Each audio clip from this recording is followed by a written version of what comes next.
Hello student, good afternoon.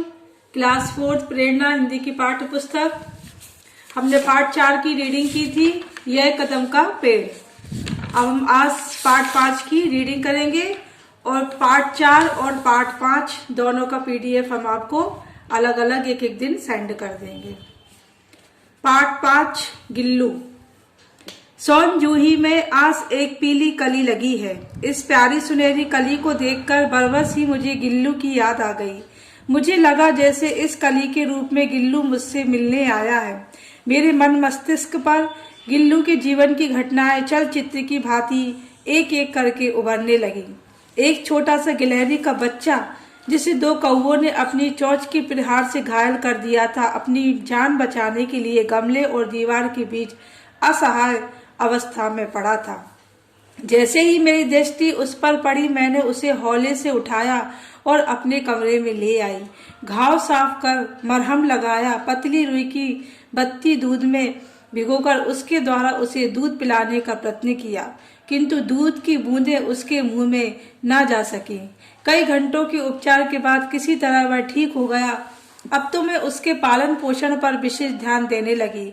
मैं उसे प्यार से गिल्लू कहने लगी। मैंने एक हल्की डलिया में रुई बिछाकर उसे खिड़की से लटका दिया। यही गिल्लू का घर था। धीरे धीरे गिल्लू की चपलता बढ़ने लगी। वह कभी डलिया में झूले की तरह झूलता तो कभी मेरी गोद में फुदकता फिरता। वह अक्सर मेरी टेबल पर आकर उछल कूद करता।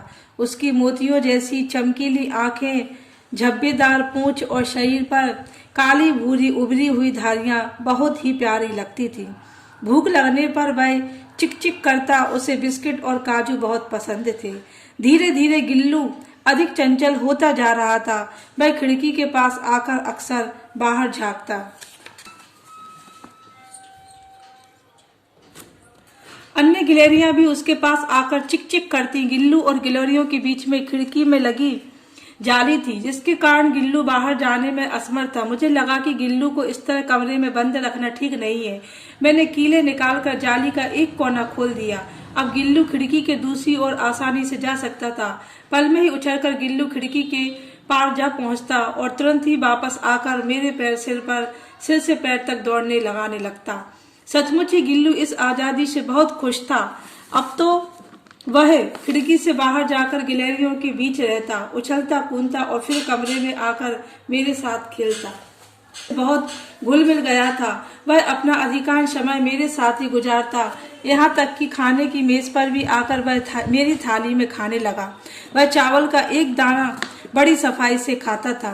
गिलहरियों का जीवन 2 वर्ष से अधिक नहीं होता है। गिल्लू भी 2 वर्ष की उम्र में नजदीक ही था। एक रात वह अपने झूले से उतरकर मेरे बिस्तर में आ गया। आज उसने सुबह से कुछ नहीं खाया था। उसके जीवन की अंतिम घड़ियां समीप आ चुकी थी। उसका शरीर धीरे धीरे ठंडा पड़ता जा रहा था। अपने ठंडे पंजों से वह मेरी वही अंगुली पकड़कर हाथ से चिपक गया जिसे उसने बचपन में पकड़ा था। उसके पंजे की ठंडक सर मुझसे छिपी न रह सकी। मैंने तुरंत हीटर जलाया और उसे उष्णता देने का प्रयत्न किया, परंतु प्रभाव की प्रथम किरण के स्पर्श के साथ ही वह चिर निंद्रा में सो गया। मैंने गिल्लू की समाधि सोन जूही की जड़ में ही बना दी। अब मैंने झूला उतार दिया है और खिड़की की जाली भी बंद कर दी है, किंतु खिड़की के दूसरी ओर गिलहरियों की चिक चिक सुनाई देती रहती है और सोन जूही पर बसंत भी आता ही रहता है। इस पाठ को पढ़ने से यह पाठ की रचयिता श्री मायालुता और प्रेम का व्यवहार करें तो वे भी हमारे जैसे ही हो जाते हैं। उनके जाने के बाद हमें अपने सगे संबंधी के बिछुड़ने के समान ही दुख होता है। Okay student, and good bye.